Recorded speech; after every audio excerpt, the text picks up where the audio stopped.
Hola, muy buenos días, ¿cómo están? Les saludo una vez más en esta mañana ya de día 7. Gracias a Dios estamos cumpliendo ya una semana con este devocional Levántate y come. Hoy nos toca ver un pasaje, quizás uno de los más hermosos de la escritura por su contenido. Es un verso que todo creyente debe saber de memoria, el que se encuentra en este pasaje. Y vamos de lleno a la lectura. Vamos a orar antes de esto y pedir que Dios nos hable. Padre Santo, gracias por esta mañana, gracias por la vida, gracias por el descanso de la noche, gracias por tus cuidados. Y ahora, Señor, abrimos tu palabra con la expectativa de que hable a nuestros corazones, que nos ministre, que nos edifique, que llene nuestras vidas de esperanza, de saber qué es el plan que tú tienes para nosotros. Oro porque cada persona que escuche este mensaje pueda recibir una bendición especial, Señor, y que seamos edificados, seamos consolados, seamos confortados, seamos animados a través de tu palabra. También seamos desafiados, obviamente, a poner nuestra vida en tus manos. Gracias por tu palabra, la cual es bendita por siempre, en el nombre de Jesús. Amén. Muy bien, estamos listos. Vamos a leer. Es el Evangelio de Juan, el capítulo 2, verso 23, hasta el capítulo 3 y el verso 21. Jesús y Nicodemo. Debido a las señales milagrosas que Jesús hizo en Jerusalén durante la celebración de la Pascua, muchos comenzaron a confiar en él. Pero Jesús no confiaba en ellos, porque conocía todo acerca de las personas. No hacía falta que nadie le dijera sobre la naturaleza humana, pues él sabía lo que había en el corazón de cada persona. Había un hombre llamado Nicodemo, un líder religioso judío de los fariseos. Una noche fue a hablar con Jesús. Rabí, le dijo, todos sabemos que Dios te ha enviado para enseñarnos. Las señales milagrosas que haces son la prueba de que Dios está contigo. Jesús le respondió, te digo la verdad, a menos que nazcas de nuevo, no puedes ver el reino de Dios. ¿Qué quieres decir? Exclamó Nicodemo. ¿Cómo puede un hombre mayor volver al vientre de su madre y nacer de nuevo?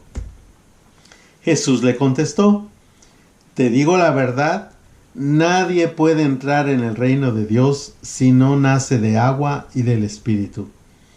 El ser humano solo puede reproducir la vida humana, pero la vida espiritual nace del Espíritu Santo. Así que no te sorprendas cuando digo, tienen que nacer de nuevo. El viento sopla hacia donde quiere. De la misma manera que oyes el viento, pero no sabes de dónde viene ni a dónde va, tampoco puedes explicar cómo las personas nacen del Espíritu. ¿Cómo es posible todo esto?, preguntó Nicodemo. Jesús le contestó, ¿tú eres un respetado maestro judío y aún no entiendes estas cosas? Te aseguro que les contamos lo que sabemos y hemos visto, y ustedes todavía se niegan a creer nuestro testimonio. Ahora bien, si no me creen cuando les hablo de las cosas terrenales, ¿cómo creerán si les hablo de cosas celestiales? Nadie jamás fue al cielo y regresó, pero el Hijo del Hombre bajó del cielo. Y así como Moisés levantó la serpiente de bronce en un poste en el desierto, así deberá ser levantado el Hijo del Hombre, para que todo el que crea en él tenga vida eterna. Pues Dios amó tanto al mundo que dio a su único Hijo, para que todo el que crea en él no se pierda, sino que tenga vida eterna. Dios no envió a su Hijo al mundo para condenar al mundo, sino para salvarlo por medio de él. No hay condenación para todo el que cree en él, pero todo el que no cree en él ya ha sido condenado por no haber creído en el único Hijo de Dios. Esta condenación se basa en el siguiente hecho: la luz de Dios llegó al mundo, pero la gente amó más la oscuridad que la luz, porque sus acciones eran malvadas. Todos los que hacen el mal odian la luz y se niegan a acercarse a ella, porque temen que sus pecados queden al descubierto. Pero los que hacen lo correcto se acercan a la luz para que otros puedan ver que están haciendo lo que Dios quiere. El Señor bendiga su palabra. Bueno, pues estamos en un pasaje muy hermoso, decía al principio, y comienza hablando de que Jesús, a causa de las señales que ya venía haciendo, dice que muchos comenzaron a confiar, a creer en él. Pero Jesús no confiaba en la gente. Él estaba rodeado, y lo vamos a ver una y otra vez, está rodeado de gente religiosa, de gente acostumbrada a mandar, a imponer cosas a las personas, y ellos desde el principio no aceptan bien quién es Jesús. Entonces comienzan como a cuestionarlo. Leíamos en el pasaje de las bodas de ¿por qué haces eso? Danos una señal de por qué estás haciendo estas cosas. Y bueno, dice que Jesús no se confiaba de nadie, porque él sabe todo acerca de la naturaleza humana. Fíjense que cuando una persona se acerca a Dios y no tiene los motivos correctos, obviamente Dios lo sabe. Nosotros debemos acercarnos a Dios con humildad, con un corazón sediento, con un corazón sincero. Es que debemos acercarnos a Dios. Nadie puede sorprender a Dios. Él conoce todo, absolutamente todo lo que tú eres, lo que yo soy. Él lo conoce perfectamente. Fíjense que narra este pasaje que un hombre llamado Nicodemo, un líder religioso, fue a hablar con Jesús y lo hizo de noche. Esto es muy sencillo entenderlo, porque su grupo religioso no cree en Jesús. Entonces él de alguna manera no quería ser tan descubierto. Y entonces va a ver a Jesús de noche. Y la verdad, mi propia opinión, puedo estar equivocado, pero yo siento como que empieza así a hablarle de una forma muy, diríamos en español, tratándole de hacer la barba a Jesús. Así lo entiendo yo, ¿no? Sabemos que has venido de Dios para enseñarnos, porque las señales, y le empieza a decir lo que nosotros decimos, todo un rollo, a tratar de envolverlo, y Jesús le da esta respuesta, ¿no? Te digo la verdad, a menos que nazcas de nuevo, no puedes ver el reino de Dios. Bueno, esta fue una frase que impactó a Nicodemo, y dice, ¿qué quieres decir? ¿Cómo puede un hombre mayor volver al vientre de su madre y nacer otra vez? Eso fue lo que él pensó. Pero bueno, Jesús le contesta, ¿eres tú un maestro de la ley? ¿Tú eres una persona que enseña y no sabes estas cosas? Dice Jesús, si les estoy hablando de las cosas terrenales y no las entienden, ¿cómo van a entender las celestiales? Y dice algo bien importante, dice, nadie jamás fue al cielo y regresó. Nadie. Pero el Hijo del Hombre bajó del cielo. Sabes, hay muchas religiones en el mundo. Inclusive la misma que yo practico puede ser una religión si solo la veo desde un punto de vista. Pero estamos hablando de una fe, de un estilo de vida. Estamos hablando de algo que no se restringe a una iglesia. Estamos hablando de algo que va conmigo todo el tiempo. Cuando un niño nace, empieza a existir y se empieza a desarrollar en algún lugar del planeta, y entonces empieza a tomar las costumbres que son propias de su cultura. Bueno, lo mismo pasa cuando alguien nace en Dios. nace de una nueva cultura, vamos a decirlo así, nace de una nueva forma y va a ser el mismo en cualquier lugar a donde vaya, se está desarrollando. Bueno, decía que muchos líderes religiosos han adoptado muchas cosas, pero este estilo de vida lo trajo alguien que bajó del cielo. Y como leímos en el primer capítulo de estos devocionales, esa palabra, ese verbo era Cristo, y dice que Él mismo era Dios. Sí, esto es lo que creemos por la Escritura, que Jesús es Dios, que bajó del cielo y que lo hizo con un propósito. Dice que así como Moisés levantó una serpiente de bronce en el desierto, así va a ser levantado el Hijo del Hombre, para que todo el que crea en Él tenga vida eterna. Bueno, para los que no conocen, siempre me gusta decirlo, algún momento de la historia de los israelitas tuvieron una especie de plaga de serpientes venenosas que los picaban. Y bueno, en una forma simbólica, Moisés recibió la orden de levantar una serpiente de bronce en un palo. Y no voy a meter en lo que significa eso, simplemente era la fe en voltear a ver, y entonces ellos iban a quedar libres del peligro de las mordeduras. Y Jesús lo compara y dice, así como fue eso, dice, así ahora va a ser levantado el Hijo del Hombre, obviamente lo sabemos, en una cruz, y dice, para que todo el que crea en Él tenga vida eterna. Aquí está el meollo de la fe cristiana. Dice, para todo el que crea. Se necesita fe. Esto no es una tradición. Nosotros puede ser que estemos envueltos en una tradición religiosa, pero esto no nos habla de una tradición, nos habla de una fe. Y es una fe, y por primera vez se menciona, que nos puede otorgar vida eterna. Bueno, es un término muy interesante. Vamos a leer un poquito más el verso 16, que este es el verso que digo que todos debemos de saber de memoria por su hermoso contenido. Dice, pues Dios amó tanto al mundo que dio a su único Hijo, para que todo el que crea en Él no se pierda, sino que tenga vida eterna.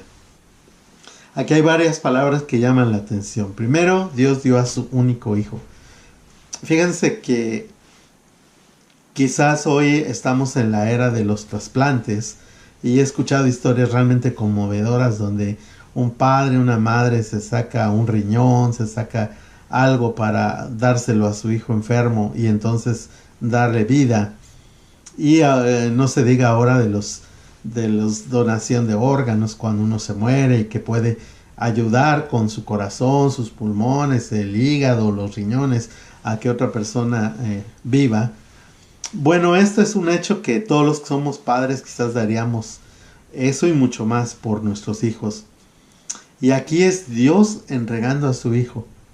Pero, ¿sabes? No lo hizo solo para satisfacer una necesidad o el amor de alguien muy cercano. Lo hizo para toda la humanidad. Lo merezca o no lo merezca, sean buenos, sean malos, sean ladrones. Él lo hizo por toda la humanidad. Eso me llena de una gran esperanza, porque me incluye a mí con todos mis defectos. Te incluye a ti con todos tus problemas, con todas tus debilidades, con todos los errores que puedas tener. El amor de Dios ya está derramado. Tú no puedes hacer nada para que Dios te ame más ni te ame menos. Él ya te ama. Él ya entregó a su Hijo. Y aquí hay una promesa. Dice que si nosotros podemos creer en Él, dice que no nos vamos a perder. Entonces, sí habla de una perdición, sí habla de un problema. Lo vamos a ir llamando como la Biblia lo mencione. Recuerden, no estamos sacando nuestras propias ideas, estamos leyendo de la palabra. Habla de una perdición. Obviamente habla de el rechazar la fe, y ahorita más adelante vamos a leer más. El rechazar la fe nos lleva a perdición, pero el creer nos conduce a la vida eterna.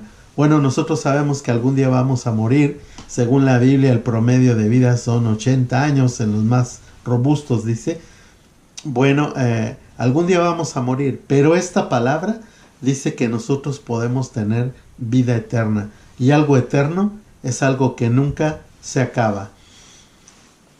Bueno, Dios no envió a su Hijo al mundo para condenarlo, sino para salvarlo. Ahora, ¿cuál es la condenación? Dice el verso 18. No hay condenación para todo el que cree en Él, pero todo el que no cree en Él ya ha sido condenado por no haber creído en el único Hijo de Dios. Esta condenación se basa en el siguiente hecho. La luz de Dios llegó al mundo, pero la gente amó más la oscuridad que la luz, porque sus acciones eran malas. Todos los que hacen el mal odian la luz y se niegan a acercarse a ella porque temen que sus pecados queden al descubierto. Fíjense que muchas veces decimos que no sabemos muchas cosas.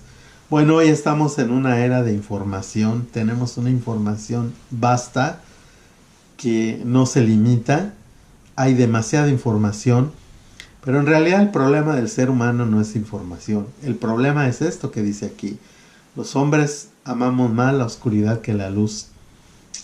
Y yo escuchaba a mucha gente decir, pues sí, sé que lo que hago no está bien, pero pues es que siento placer, siento bonito.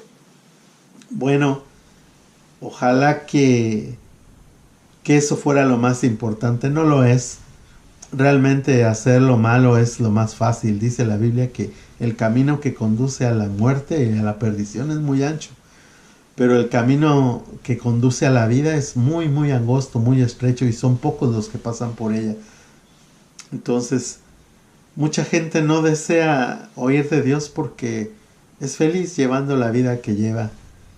Aunque yo siempre he dicho, el ser humano tiene un hueco en forma de Dios que solamente Dios puede llenarlo. Tú puedes tener todo el dinero del mundo, todo el placer del mundo, puedes vivir como sea, pero va a llegar un momento en la vida que te vas a dar cuenta que necesitas a Dios, necesitas llenar ese vacío. Fíjense qué curiosos, los artistas luchan por ser famosos y ser populares, y cuando lo logran, entonces ahora empiezan a esconderse, empiezan a tener seguridad privada para que nadie se acerque, no pueden salir, se cuidan de los paparazzis. Qué complicado todo esto. Eso no es una vida. Uno de los hombres más ricos del mundo de alguna época, el rey Salomón, dijo: lo más importante es temer a Dios y apartarse del mal. Dice el último verso: los que hacen lo correcto se acercan a la luz para que otros puedan ver que están haciendo lo que Dios quiere. ¿Qué es lo que Dios quiere? Que nosotros aceptemos su regalo, que aceptemos que Él envió a Jesús al mundo por amor y que creamos en Él. Ahora tú me puedes decir, pues yo sí creo en Dios. Ok, estamos hablando de una creencia que se traduzca en hechos concretos. Yo puedo decir que creo muchas cosas, pero mi vida puede hacer muestra de que realmente no lo creo. Y lo voy a poner con un ejemplo bien fácil. A lo mejor yo creo que la carne de puerco me hace daño y sin embargo la sigo comiendo. Eso quiere decir que lo creo, pero no lo creo. Entonces, cuando decimos creemos en Dios, pero vivimos como sea, realmente no estamos creyendo a Dios. Entonces estamos en una fe, en una creencia que debe de traducirse en una obediencia. Tengo una pregunta para ti el día de hoy. ¿Ya aceptaste el amor de Dios? ¿Ya naciste de nuevo? ¿Ya le dijiste a Dios, hazme una nueva persona? No quiero ser la misma que se equivoca y que peca contra ti. Quiero ser una nueva persona. Dice la Biblia que el que no lo hace no puede ver el reino de Dios. Y esto no es religión. De hecho, Jesús se lo dijo a un líder religioso: por si yo me puedo saber la Biblia de memoria, pero si no he nacido de nuevo, no podré ver el reino de Dios. Y sabes, este es un acto que solo Dios puede hacer. No me preguntes cómo opera, porque yo mismo no lo entiendo. Solo sé, como dice la Biblia, que es algo que que Dios es el que lo hace. ¿Y cómo se hace eso? Pues a través de una oración de fe, de un reconocimiento. Voy a hacer una oración muy sencilla que considero cubre los elementos que nos pide la Biblia. Si quieres hacerla conmigo, tú podrías estar naciendo ahorita mismo al momento de escuchar este devocional. Únete conmigo en esta oración. Dios, gracias por haber enviado a tu Hijo al mundo.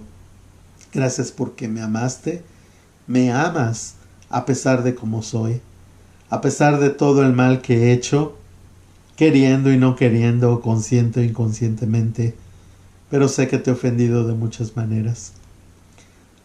Estoy entendiendo en este momento en tu palabra que necesito creer en ti. Necesito saber que tú pusiste tu vida para que yo pueda tener vida eterna. Claro que quiero vida eterna. Claro que quiero vivir para siempre. Y que esto solo puede ser cuando creo que Jesús es el medio para llegar a ti. Jesús, te pido que me ayudes a nacer de nuevo. Te pido que lo que sea necesario hacer, necesitas operar mi corazón, opéralo. Necesitas cambiar mi cerebro, cámbialo, pero yo pueda entender tu gran amor. Y así como un bebé nace, pueda tener una genética distinta a la tuya, pueda tener los principios tuyos y vivir de la manera que te agrada. Por favor, haz de mí la persona que tú quieres que yo sea. Y si me otorgas con esto el regalo de la vida eterna, yo lo creo. Creo que mi vida no tendrá condenación, sino recibiré el regalo de la vida eterna. Te doy gracias en el nombre de Jesús. Amén. Bueno, si hiciste esta oración con todo tu corazón, no me preguntes cómo, pero has nacido de nuevo. Que Dios te bendiga.